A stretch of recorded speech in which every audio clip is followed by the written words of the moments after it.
Bonjour et bienvenue sur cette chaîne où aujourd'hui je vais vous parler de comment moi je vois la victoire de Donald Trump. Alors ça va pas être une analyse géopolitique, mais ça va être une analyse de comment un événement qui paraît très très lointain peut affecter nos vies et affecter nos émotions et ce qu'on ressent au quotidien. Pour parler en premier de mon expérience personnelle, alors quand j'ai vu que Donald Trump était de nouveau élu président des États-Unis, ça m'a fait revenir 8 ans en arrière quand il avait été élu la première fois et comment ça m'avait affecté. Comment je voyais à ce moment-là tout en noir en disant voilà c'est horrible. Comment une personne comme lui peut être élue dans le plus important pays du monde et toutes les conséquences que ça va avoir à énormément de niveaux. Et j'avais consommé, et bon, j'ai toujours été un grand consommateur d'informations jusqu'à assez récemment. Et donc c'était une source d'inquiétude et moi j'avais besoin d'avoir énormément d'informations. J'avais l'impression que pour me sentir en sécurité, j'avais besoin de savoir. Ça peut être donc là je prends l'exemple de Donald Trump parce que c'est l'actualité, mais on peut revenir sur comment la guerre en Ukraine affecte nos vies, dernièrement c'était les inondations dans une province d'Espagne, le conflit israélo-palestinien évidemment qui est très présent également. Comment ces événements qui sont loin de nous et qui n'affectent pas directement nos vies parce qu'elles sont disons que les décisions que peut prendre Donald Trump, ça n'a rien à voir avec ma vie. Si ça peut avoir un effet, ça va être vraiment très très négligeable, très très négligeable. Par contre, les émotions qui arrivent à moi, toutes les peurs que ça peut engendrer, toute la colère que ça peut engendrer, ça c'est bien à moi. Ce sont donc des émotions qui par ce détonateur, résonnent avec moi, avec mon histoire, avec mon passé, et me font ressentir des émotions. Alors, ce sont des émotions qui, en général, restent à un niveau mental. C'est-à-dire, si Donald Trump arrive au pouvoir, il va faire des choses que moi je vais pas aimer, donc ça me fait peur. Ça me fait peur parce que je pense que c'est pas ce qu'a besoin le monde. Et voilà, donc ça me donne le sentiment de peur. Par contre, comme je l'ai dit plein de fois sur cette chaîne, le sentiment de peur, l'idée de la peur n'a rien à voir avec ressentir la peur dans son corps. Ce sont deux choses complètement différentes. On peut avoir l'idée de la peur et ça reste sur le plan mental et ça va nous accompagner pendant toute notre vie. Par contre, si je fais repasser dans mon corps la peur qui correspond à tel événement qui surgit dans le monde, si je fais repasser dans mon corps la tristesse que je ressens quand je vois la guerre en Ukraine ou ce qui se passe à Gaza, si vraiment elle repasse dans mon corps, là ça change. Là ça change vraiment ma perception, ça fait évoluer mes croyances et ça va faire que je vais attirer autre chose à ma vie. Et ça va me faire évoluer. Le vrai changement dans nos vies passe par ressentir nos émotions dans le corps et non pas les laisser sur le plan mental. Et sur le plan mental, elles peuvent vraiment déterminer une vie. C'est-à-dire que si elles restent à ce niveau-là, elles vont se mêler à une croyance. Une émotion va se mêler avec une croyance et ça va vraiment déterminer nos vies, ça va déterminer ce qui nous met en colère, ça va déterminer toutes nos réactions. Et nous, en fait, on se retrouve comme malmenés par nos émotions, par là, ah, maintenant c'est par là, maintenant c'est par là, et en fait, on n'a pas de maîtrise là-dessus. Et donc la seule maîtrise qu'on peut avoir avec une émotion, c'est la faire repasser dans le corps. Et quand elle repasse dans le corps, on est libéré. On est libéré de cette émotion et elle n'a plus d'emprise sur nous.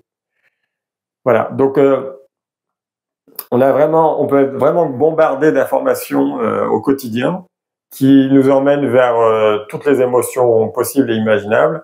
Il y a certaines émotions il y a certains détails de l'actualité qui va nous accorder notre attention plus particulièrement parce qu'elles font référence à nos blessures.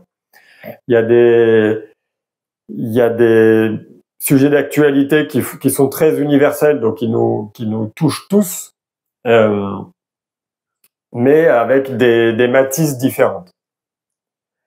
Donc, comme je disais précédemment, j'ai été dans le passé quelqu'un qui consommait énormément d'informations, comme le besoin de comprendre, et donc c'était pour moi comme une drogue.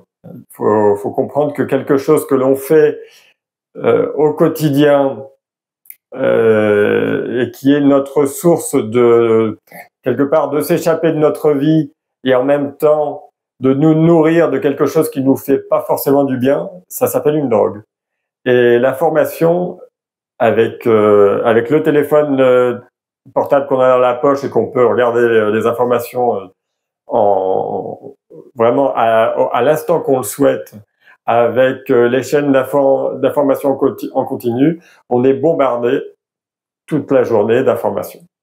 Voilà. Donc la première chose que je pourrais conseiller à quelqu'un qui se reconnaît là-dedans, c'est de faire des breaks d'information, des coupures d'information. Alors ça peut commencer par une journée, ça peut être ensuite plusieurs journées et aller étendre cette période et de faire une semaine sans information. C'est vraiment génial. C'est pas évident, surtout et là on ressent vraiment la drogue là. On sent vraiment que l'information peut être une drogue et être une semaine avec mais déjà commencer par une journée avec le téléphone dans la poche. Vous savez que vous pouvez prendre le téléphone à n'importe quel moment et regarder et vous le faites pas. Vous décidez de ne pas le faire. Ça redonne du pouvoir. À chaque fois qu'on dit non à une drogue, c'est reprendre du pouvoir.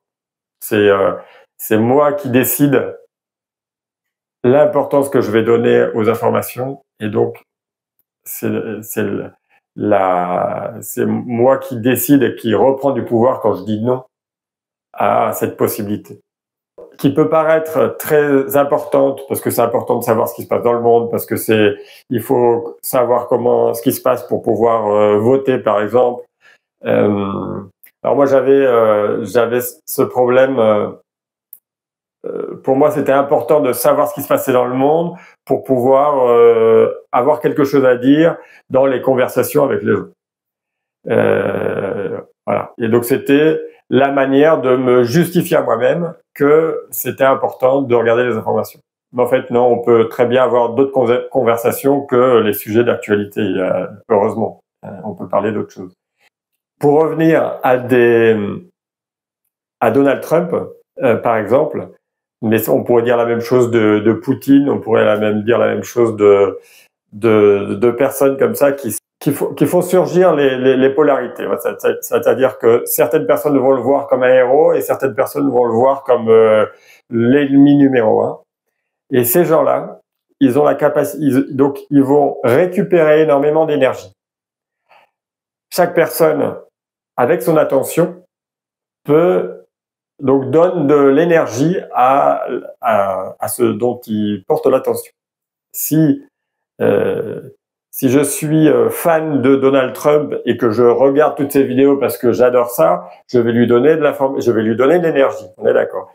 Mais ça se passe également avec tous les gens qui le détestent, tous les gens qui ne le supportent pas, tous les gens qui mettent leur attention sur sa personne, lui donnent également de l'énergie.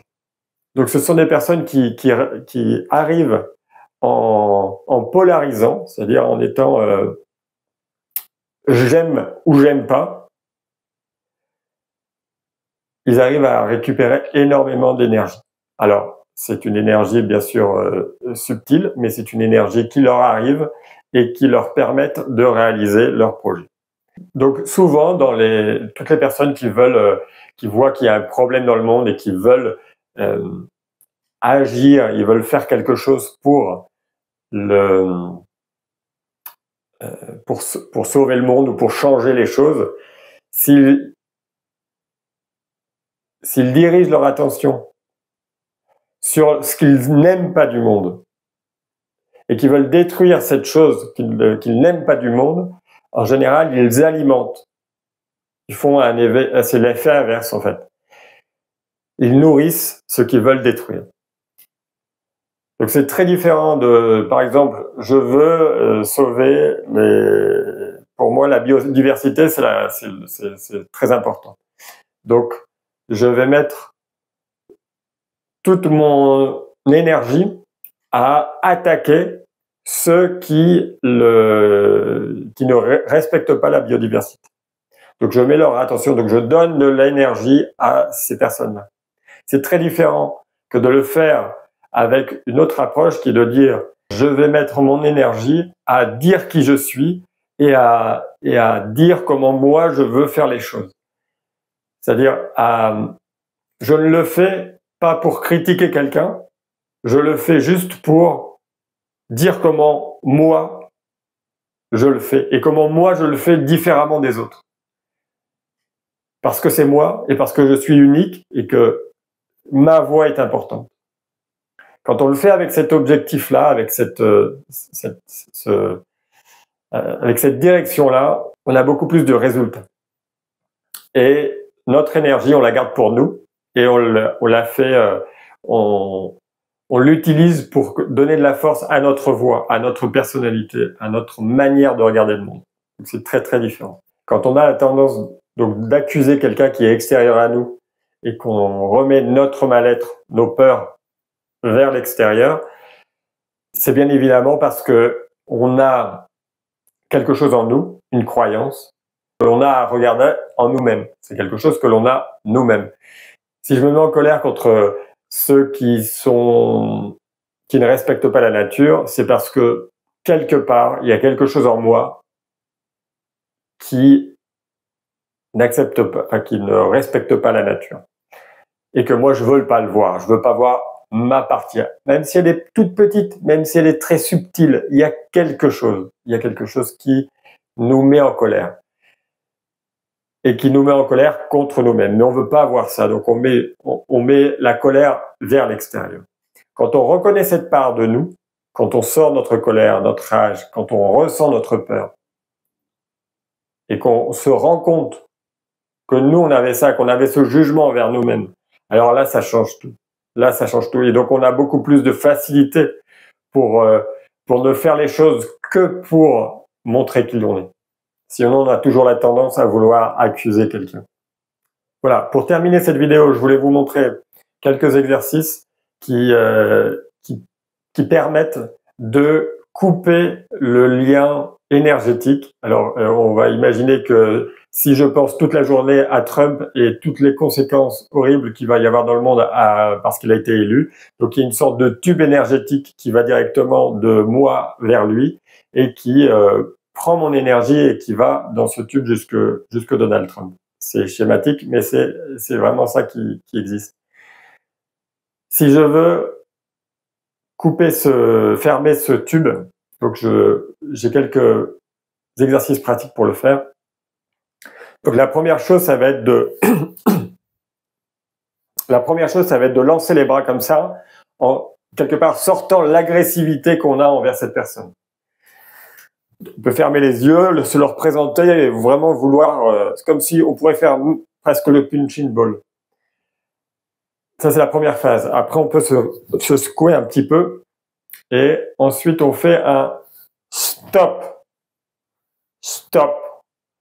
L'idée, c'est que l'on veut reprendre notre pouvoir et qu'on arrête, on ferme le tube, on fait stop, on arrête de regarder, ce qu'on a fait jusqu'à maintenant, on l'arrête et on ferme le tube. Et on récupère notre énergie pour nous. Ceci, on peut le faire uniquement si on est d'accord pour ressentir la peur qu'il y a derrière cette colère. Derrière une colère, il y a toujours une peur. Donc voilà, on arrive à la troisième phase qui est la peur. Donc la peur, on va lever les bras un petit peu, on peut plier un petit peu les genoux et on va sentir le tremblement qui peut arriver naturellement en pensant à tout ce qui nous fait peur chez cette personne. Donc il peut y avoir un tremblement qui arrive naturel. Et voilà. Et une fois qu'on a fait ça, donc on peut terminer en se secouant à nouveau.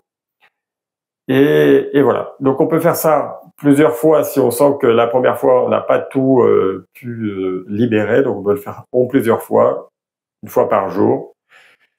Et on peut le faire vers tous les personnes qui nous gênent, qui nous font vraiment réagir. Ça peut être un présentateur télé, ça peut être une personnalité politique, ça peut être quelqu'un qui vraiment nous met hors de nous, et on peut faire ça avec tout le monde. Ça peut être le patron, le collègue, ça marche également. Voilà. Et comme ça, c'est vraiment une manière de récupérer notre pouvoir, de garder notre énergie pour nous et pour pouvoir dire qui l'on est avec cette énergie.